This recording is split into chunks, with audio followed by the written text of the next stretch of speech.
Hey everybody, welcome to the Billy Ward podcast. I'm incredibly honored and thrilled about today's guest, one of my former students, Jules Heningburg. I met Jules his sophomore year in high school, and initially was just watching him play lacrosse, which I will get to in a moment, was absolutely pure joy. What I was more interested as a teacher was Jules' inner drive to pay attention to this inner journey. And I had him as a student in class. And I think one of the beautiful things about being a teacher is witnessing this spark in our students that says, hey, I'm alive, I'm authentic. And Jules was somebody who was just incredibly engaged in my class, participating, taking in the lessons, incredibly receptive and open. And he also joined me on my retreat at Seton Hall Prep called Kairos, and was just an incredible member of that team and that experience in terms of his openness. And so today, ladies and gentlemen, I welcome Jules Heningburg. Jules, thanks so much for being here. Absolutely. Thank you for having me. I'm excited to be on. I've been following you now that you're more on the social grind. And that's, we were a little bit out of touch just after I graduated, but now seeing you on social, it's great for me to engage and kind of learn a little bit more about everything that you're doing. Yeah, no, I appreciate that feedback, and in some way, shape, or form, I've also watched the evolution of your social media explosion. From Instagram. I think you started off with your YouTube channel, a little back ago, and maybe I just start there. What was that like for you? Because you were really starting from nothing, and you were building something with maybe a hope and a dream that it would manifest, but with this idea that you weren't quite sure what was going to happen. What was that process like for you? So I think, coming out of Rutgers, I had a little bit of momentum as a player on the field, but I don't think that I had enough in terms of, building a brand, quote unquote, similar to other players that would graduate. Naturally, if you go to university, that's bigger. They have more of a brand. You play, the lights are on, people are going to see you more, you're going to develop more of a following and more of a natural brand, which I don't think I had as much going to Rutgers. But what I did have was, the vision for what I wanted out of my career and what I felt like I could do, and kind of the journey that I was on as a player through Rutgers. Maybe that more people didn't understand or see because we weren't, in the spotlight as much. But I knew, in my inner circle and then the people that knew me, I got drafted number 7 overall, so I knew that. At the pro level, people were seeing it in me to some capacity. So I felt like if I wanted to do lacrosse full time, that I really had to sink my teeth in that stuff. And I knew that, and we could talk more about this, but like the story that I've had come through high school and college, I felt like if I continued along that same path into pro, that things would work themselves out. And that's kind of where I'm at right now as I'm continuing along.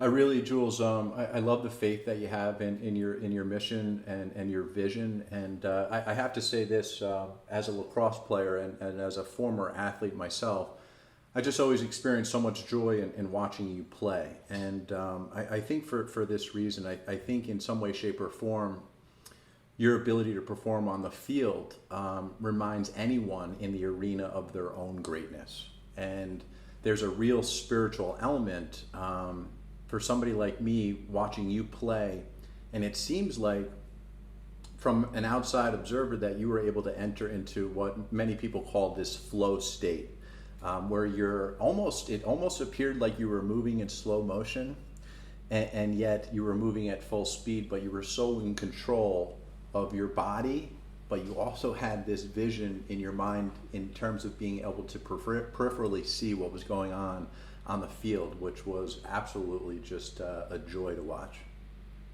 Yeah, I think, I remember back to my junior season.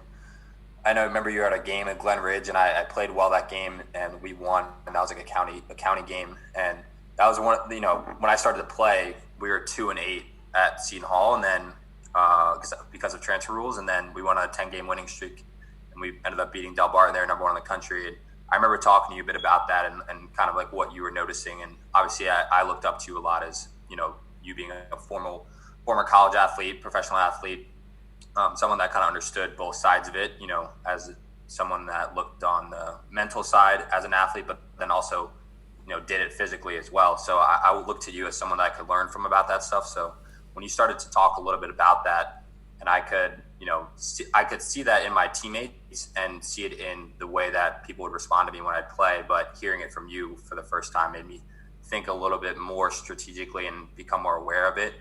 And then that kind of started me on that path of like, okay, how can I get into that flow state more consistently? And like, what is that he's seeing in me, and how can I see it in myself over and over and over again? Because that is, when you're playing your best lacrosse. And that journey started, was really the first time I started to think more about these things, and kind of led into Kairos and then into college when it gets serious. And then the mental side becomes even more important. And then things just kept kind of rolling after that. And then you took your success from Seton Hall Prep and you rolled into Rutgers, and you really were part of a nucleus there that put Rutgers lacrosse on the map, right? Yeah, so similar to when I got to Seton Hall, not that Seton Hall was bad at lacrosse at all, but I just guess that season, perhaps it's, just how it works out with fate. Like, they needed me to be on the field to be successful. Like, if I didn't transfer, I don't know, what it would have been like, but they were 2-8, and then we won about a 10-game winning streak. Senior year, we were 16-4. Now they're a nationally ranked program. They're top 10 in the country. At Rutgers, when I got there, we were 5-10. My freshman year, we lost to a second-year program in Monmouth in New Jersey, so we weren't even the best team in New Jersey. And then, kind of from there, we turned it around, and next year we're 10-4. And then, I ended up winning over 30 games in the next 3 years, and had a lot of accolades that I got myself. But a similar kind of trajectory with just, changing the culture and becoming part of something special, and seeing what that kind of took. And a lot of that is that mental stuff, and then the flow state. And like I said, we can talk more about that and what that journey was for me. Yeah, no, I would love to get into that, but also recognize and affirm to you that you've been a part of two programs, both at Seton Hall Prep and then at Rutgers, you were really part of the climb, and to experience that and that kind of process, as we know as athletes, a lot of what we do in sports is analogous to life, and you got a lot of climbs ahead of you as well in terms of your own age, and I only see these experiences preparing you for whatever climb you have. When I reached out to you originally for being on the podcast, you had reached out to me, I guess, this past summer, and because of that conversation we maybe had junior year, we've continued to talk about the spirituality of sports. And I believe in the spring you got sick a little bit, and then you found out some other things through that, and then that kind of discovery prevented you from playing this season. You want to share a little bit, and then we'll kind of go to the conversation we had? Yeah, totally. So, I reached out to you and kind of referencing that conversation just for timeline purposes. When I was on, a little bit more of this spiritual journey, and I've always been on it, I think, my whole life, but just really sinking my teeth into it more. And that kind of led me to this summer. There was a lot of things going on in the world, including, in regards to race relations and stuff that I was involved in with that. But then also the COVID and the pandemic that we're still in, I got caught up in that. And it's a relative term with sick with COVID, but it's been 5 months and I'm just now, getting healthy. And when I say that, I experienced a lot of symptoms for 3 to 4 weeks, but then it kind of slowly faded away. But my cardiovascular inside of me didn't recover properly, and that prevented me from playing for the summer. If I had played, essentially what could have had happened is I would be putting too much pressure on my body because I wasn't getting enough oxygen through my lungs, and my lungs needed to heal, and that took time. So that took about 5 months. And that kept me out of playing this summer. And, again, I don't think it's any coincidence. Not that I don't really believe in coincidences per se. I think things happen for a reason, and you can learn from them, and you continue along this path that you're kind of generally on. But if I didn't have, the things happen to me prior to allow me to deal with that, I don't know where I would have been. So, I took it in stride, and I took what I've learned up until that point to really have the mindset and have the strategy to adjust and deal with it, where perhaps if I didn't go through those things, it wouldn't have been the same way. So how did you deal with that originally with that diagnosis, and then throughout that process, what were some of the tools that you used to kind of get your heart and head back in alignment with the truth of who you are? So I think the first way I kind of look at it is just, anything that happens to you, we're all human. So, I think at the highest level, there's, if you want to call it divine, God, whatever spiritual level you want to call it, that's where more perfection lies, and someone that I feel like could instantly, if something could happen to you and you could just forget about it and still be who you are. But as a human, right, we have those initial knee-jerk reactions and those emotions, and I think those are healthy. So that's like what first kind of rushes through me, is like that sense of sadness and emotion, because of everything that I put into the game and into my teammates. And I know how valuable of a teammate I am, for the things that you've seen me play. And I think it's more than just goals and assists. It's more so just being out there and being a presence. I feel like it's my biggest attribute. Without a doubt affect the entire chemistry of the team just by your presence. And I know that, so that like hurt me the most, because I knew that would put us in a hard position to win games. So that was my first knee-jerk reaction, was like, letting my team down to a certain degree because I couldn't be out there. And then from there, I have to think, my first thought is, okay, how am I going to frame this in my mind, now that I've kind of swallowed these emotions? Great question. A little bit. And, I framed it in a way that the same way I always frame everything is there's like really two options. You can overcome it, or you can, let it beat you up and really take you over. And I always choose the first. I always want to be able to overcome the challenge. And I ask myself, do I have the strategy to do it? And then do I have the framework and the mindset? And then I commit to doing it. And if I don't, then I go out, and reach out to people that I know have been mentors in my life, and people that I know understand, have been through more experiences than I have, and just have a better comprehension, or at a higher level spiritually, and try to take information from them and learn from them to better frame it for myself. I love the idea of reframing, and I just want to jump on what you just said, that you reach out to other people. Can you tell me a little bit about that process for you, and what that's like for you?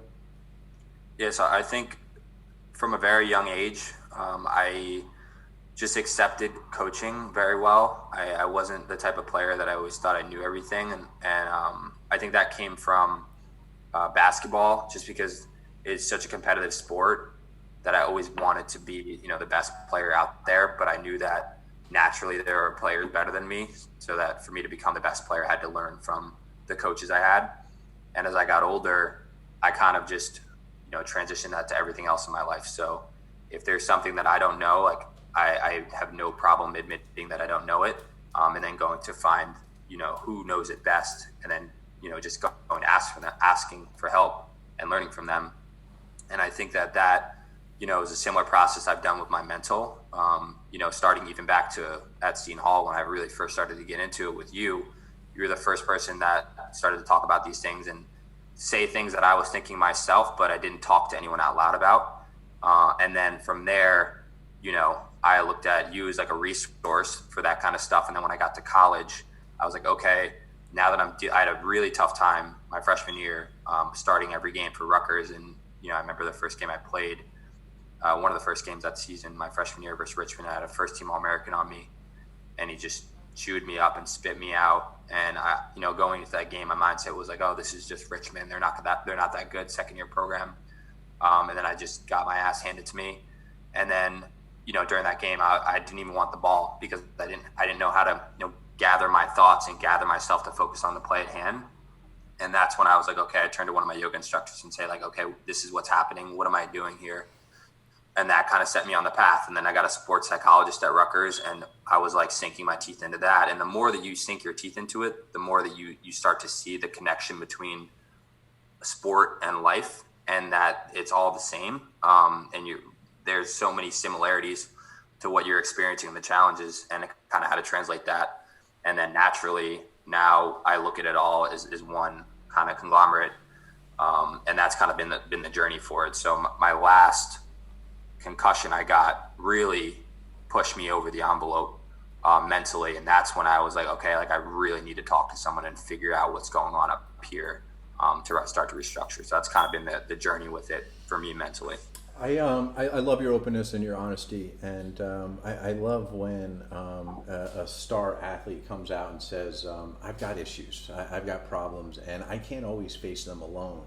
I'm thinking about a lot of young people and athletes, maybe even tuning into this podcast, and those athletes that might be hurting or struggling internally, and those young people that might look at therapy as that might be something's wrong with me, or I don't need to talk to anybody about my problems. What would you say to somebody who's in that position? I would say if you want to think about it in terms of sport, and I think that's a good way to frame things, and I think that's why sports are so important, because they give you a framework for life. If you're a player, you're a freshman, you come into the varsity program, and you're on the bench, and you're seeing there's a first team All-American, basketball player. We could use Spencer Weiss, for example. He's starting and he's doing so well, and I'm not getting any minutes. Am I going to have too much pride to go ask Spencer why he does so well on the court, or why he's the best player, what he's looking at and what he's thinking about? Or am I going to sit down on the bench and never, really try to fulfill my potential because I'm too good for that? And I think about it the same way with going to talk to someone.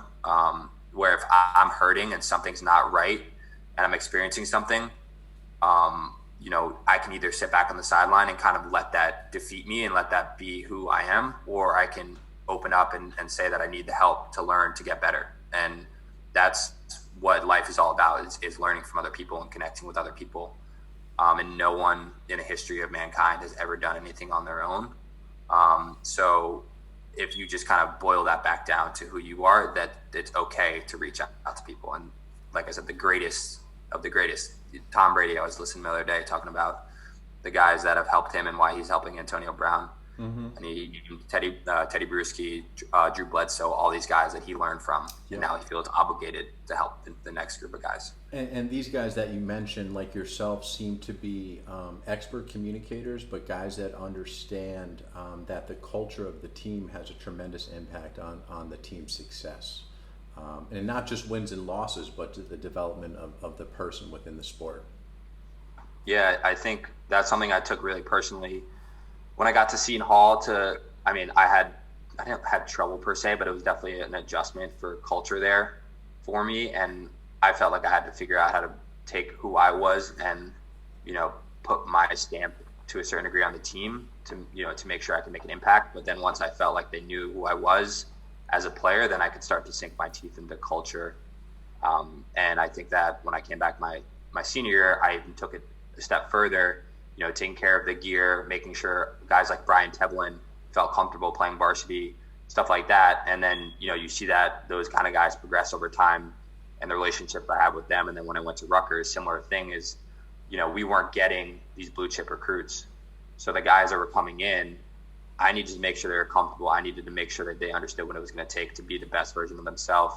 And inherently, for them to be the best version of themselves on the field, they had to be the best version of themselves off the field also. And that, that takes building relationships, and investing in the other people. So you kind of just see that process, and then you see what you get out of it as when you hear back from people 5-10 years down the line. It's like, I really appreciate that. Or even the guys you just continuously stay in touch with and you've seen them grow and prosper. It's almost like kind of coming full circle for you. You reaching out to the older guys and being mentored, and then you taking what you're learning and kind of sharing that with the younger guys. Exactly. And I think that is life in a nutshell. There. Most definitely. You mentioned a couple times the analogy between sports and life. You mind just sharing a little bit of your perspective on that? Yeah, I think the best way that I kind of look at it and kind of the framework is sports. There's so many different things you can, allude to between life and sport. But I think the biggest thing is adversity. So every game you have a chance to win, and every game you have a chance to lose.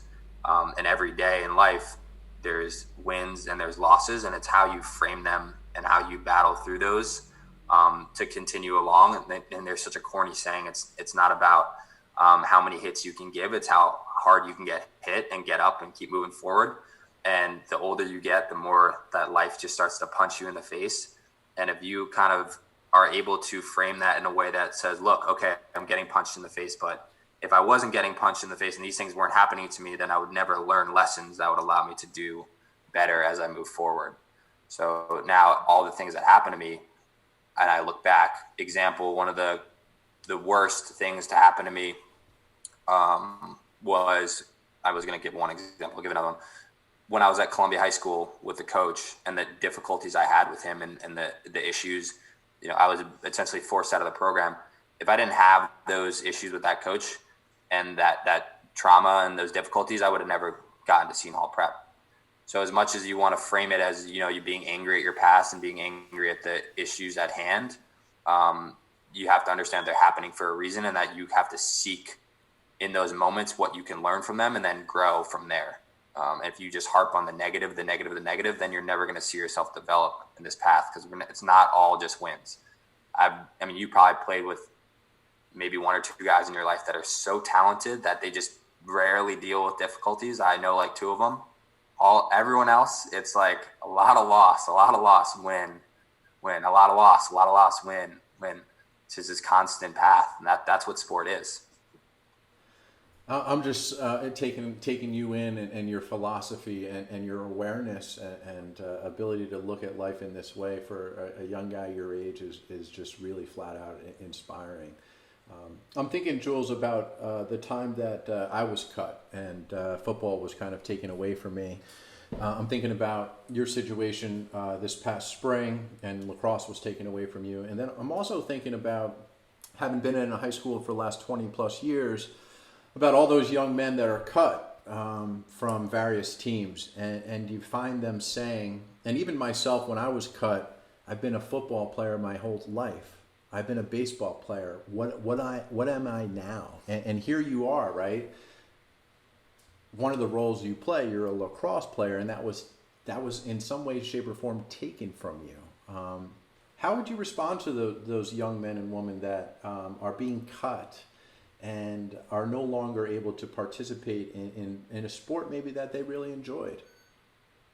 I think it takes a certain level of awareness in the situation to kind of process, where are you going to go from here? So personally, I would look at it like, if I just got cut from, say I'm a freshman, for example, and I just got cut from the lacrosse team, you could look at that like, is this going to be what defeats me to never play lacrosse again at, let's give Seton Hall, for example, for the next 4 years?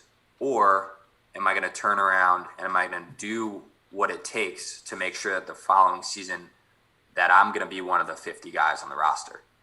And it can go either way, right? And I think you have to look at, what do you actually want, and why are you playing that sport?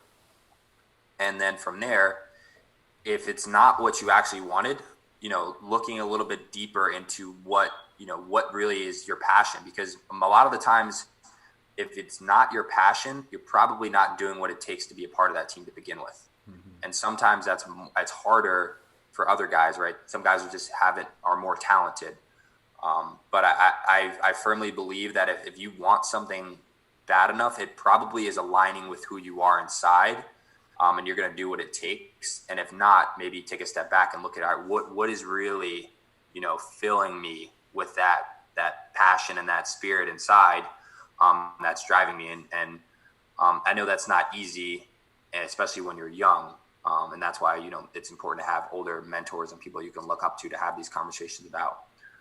But I just look back at my basketball career and when I got to Seton Hall, and I felt like I was a pretty good basketball player, but I wasn't putting my all into it because I loved lacrosse more, and I wasn't starting for Seton Hall, and I had to sit out half the season, and I played most of that season on the bench.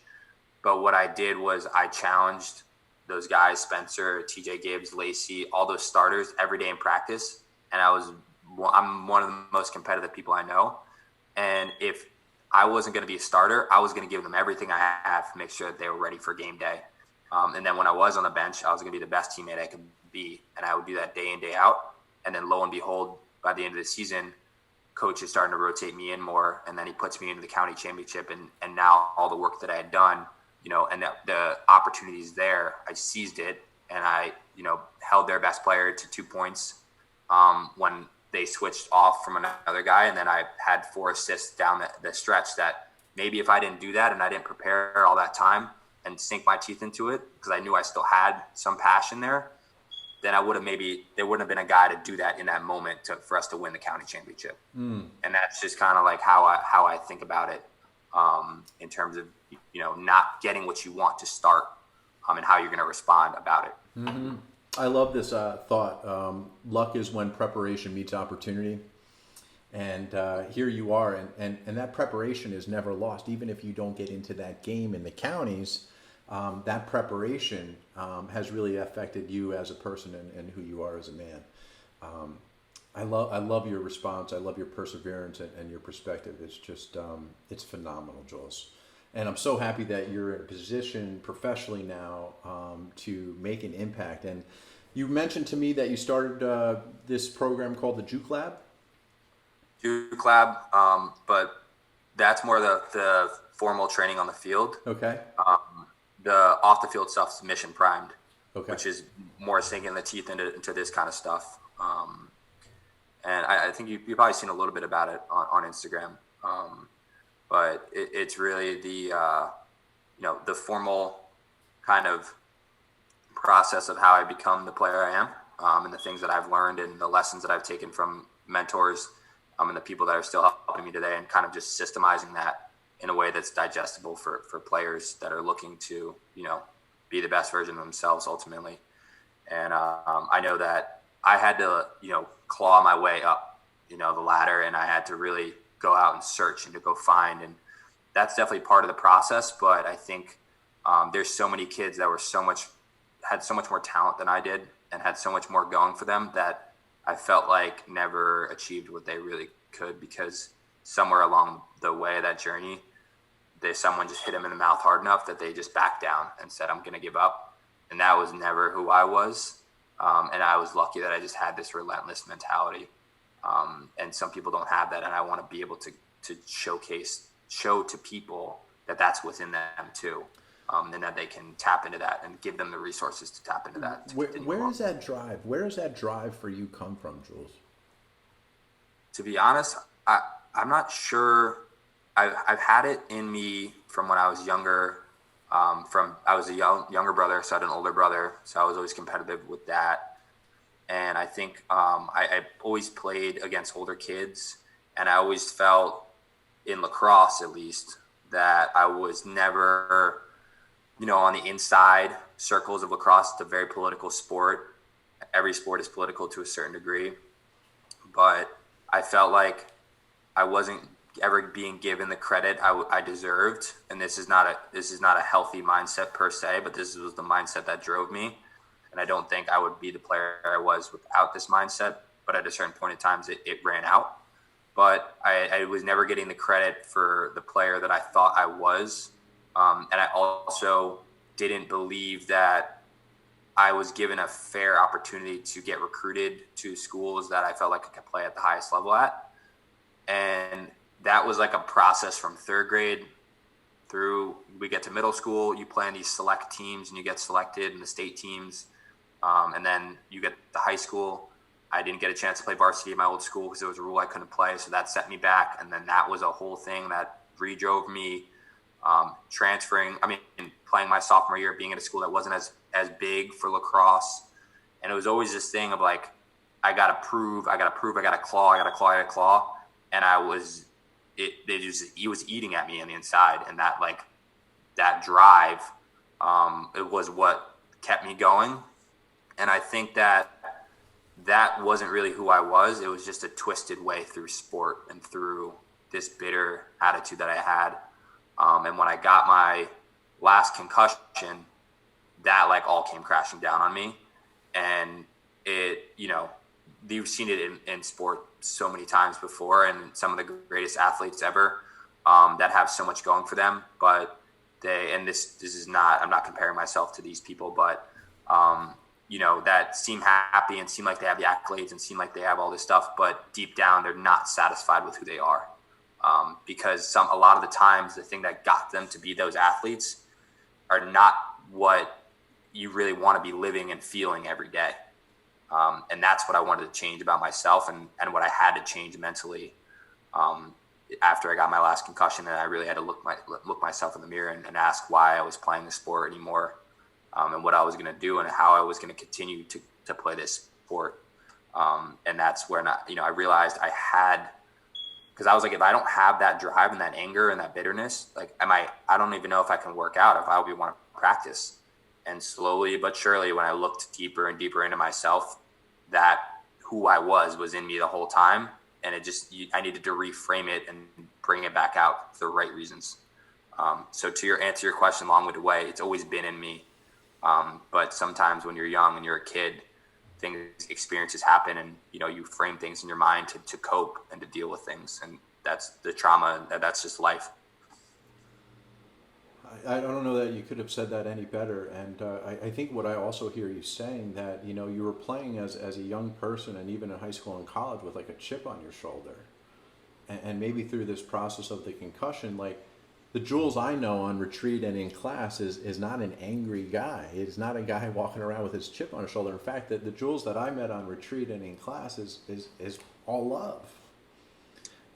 And so it sounds like you're shifting from, playing from a place of anger to playing from a place of love, which is really authentic and in alignment with the truth of who you are. Yeah, and I fundamentally believe that everyone has that, and it's in everyone. So it's just a matter of tapping into it and how to consistently tap into that that inner energy, and what that means to you personally, and that drive and that anger is always going to be there to a certain degree. Sure. But it's controlled now, and it's a fuel that I can pour a little bit on the fire if I need to, when I'm doing stuff, but it's not what consumes me anymore. You remind me a lot of my own journey athletically. I was never good enough, and so that self-hatred was what drove me towards perfection. And I didn't really have a healthy relationship with athletics until I got older, because if I didn't play perfectly, it wasn't good enough. Quick story, I was in a yoga studio about 5 years ago, and I had been practicing with this woman for about 8 years. She's a Jivamukti style teacher, so it's a really fast pace and really challenging, and it's in the heat, and it's hard. And I went into a yoga room in the same way that I would tack a weight room or a run session in college. I would beat the shit out of myself. I would see how much I could suffer. Could I get to the edge, and could I get beyond it? And about 5 years into my practice, this woman, this teacher, a mentor of mine, comes over to me and she says, Billy, it seems like you're really hard on yourself when you're in here. And I looked at her, I'm like, you're damn right. I want to get the most out of this hour and a half. And she said to me, why don't you try loving yourself in here? Why don't you try loving yourself through every pose, through every difficult moment that you have? Try to tap into love rather than this anger or this fear. And it was like such a cataclysmic shift for me. And in my own relationships with my own coaches, I always played better for the coaches that I loved in relation to the coaches that I feared. And so what I hear you saying is also like, yeah, maybe early on in your career that anger was a driving force to your passion. But as you've grown and you've evolved, you've really come to this place that's not really who I am. And being more in accordance with who you are is only going to help you to further step into that best version of yourself. Absolutely. That's spot on. And it's freeing when you kind of relinquish that as an athlete. And I know, you felt it. And when you kind of feel that shift, it's like a weight that kind of gets taken off you, because trying to always be perfect or there's always something, it might not be perfectionism, but just causes that anxiety and, that I'm not good enough. And you're sometimes the worst person, the meanest you are is to yourself. And that is like, I remember, now that I'm on the other side of it, I remember it so many times being an athlete, and I would be in games like at Rutgers, like basically shitting on myself about different plays and different stuff. And not being the best player in the country yet. And I wasn't good enough. And if I wasn't the best player in the country, then I couldn't be the teammate I needed to be for Rutgers. And you tell yourself all these stories, and it's stressful, and it's like a lot. And that, eventually it builds up, and that's what happened to me. And I'm happy that it did, because now I'm on a new path. And that's, again, it goes back to how life is. Same as with sport. It's a loss, and then you take it on the chin and you run with it. Mm-hmm. Learn from it and grow. We're kind of coming to the end of our time, but Jules, I want to give you a second. Looking through your social media page and your Instagram, I noticed that you were recently on the cover of U.S. Lacrosse Men's magazine for being a part of the Black Alliance for Lacrosse. You want to talk a little bit about that, what's going on for you and our country? Yeah, definitely. So I think that was pretty cool. I'm not one to be bolster that or hype that up being on a cover.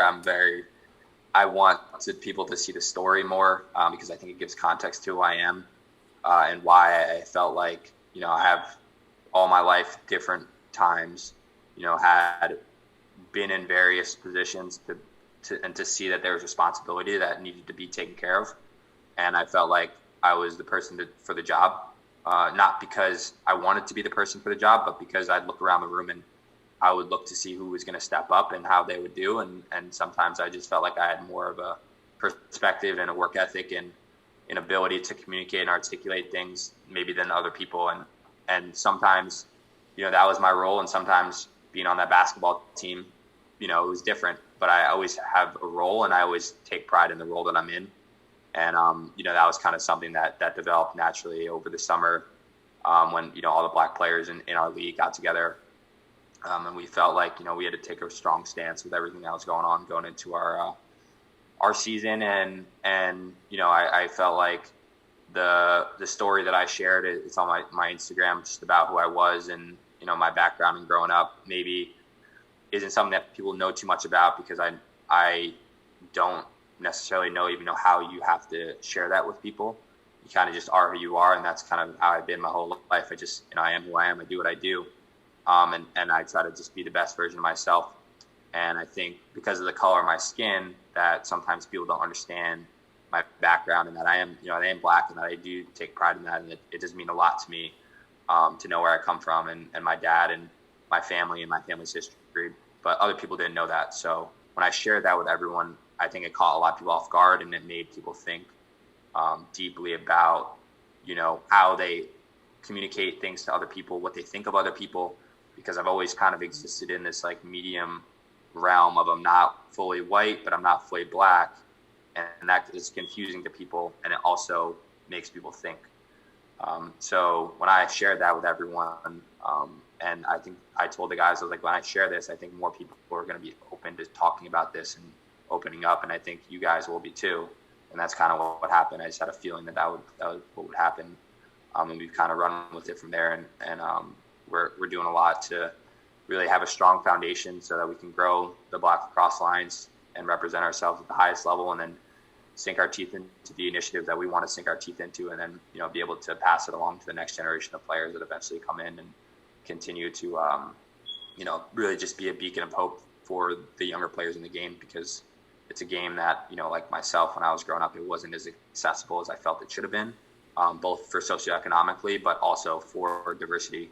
When we see that it's a predominantly white sport, and not that there's anything wrong with that, but it should be a predominantly white sport if everyone has access to it, not because there isn't an equal opportunity to have a chance to play something you love. So that's kind of where we're at with it. I'm just really, I'm so happy that you took responsibility and stood up and spoke your truth. And I have two sons that are 7 and 9, and I can tell you flat out that you're the type of person that I want my sons around, because of your leadership, because of your awareness, because of your perspective, and all the things that we've talked about, reframing, working hard, looking at life as and its challenges as an opportunity to kind of step into the best version of ourselves. Jules, as I said in the beginning, one of the jewels of just being a teacher is a little Freudian slip there, is being able to witness guys like yourself, and to have played some small role in your development and lighting your flame. And then years later, having the opportunity to talk to you and learn from you, really learn from you as an adult. It's really just pure joy, man. Pure joy. And I'm inspired by you, and I'm also just incredibly proud of the young man you are and the young man you are becoming. And your commitment to yourself is it's something that I hope to awaken in everyone. This idea that we have ownership over the life that we choose to create. And it's not going to be perfect, and in fact, some days it's going to be downright hard. But we have ownership in terms of how we choose to respond to it. And brother, you've just responded in such a loving way to the adverse moments that you've experienced, and the way that you look back on them as seeds to that are coming to fruition in terms of who you are now. I'm just looking forward to seeing what comes next. To be honest with you. And I can't thank you enough for being a part of this podcast and for sharing a little bit of your heart and your story with us. Jules Heningburg, you are as good of a man as it gets, man. I appreciate that. That really means a lot. And, I always say this, but like transferring to Seton Hall and getting to meet you and, getting to experience with you, that was, one of the best things that ever happened to me. So you are one of those seeds that, changed my life. So I want to thank you for that. Dude, it's my pleasure, man. My pleasure. All the best to you. Let's you and I will keep in touch, and we'll see where this story goes next. Yeah, I'm excited to keep following along. I think a lot of good things on the horizon. Yeah, for us both, man. I'm thrilled for you. Please be good and keep in touch. And anytime you need anything, please reach out. Sounds good. Love you, brother. All right, love you too, man. Peace, Jules. Ladies and gentlemen, the Billy Ward Podcast.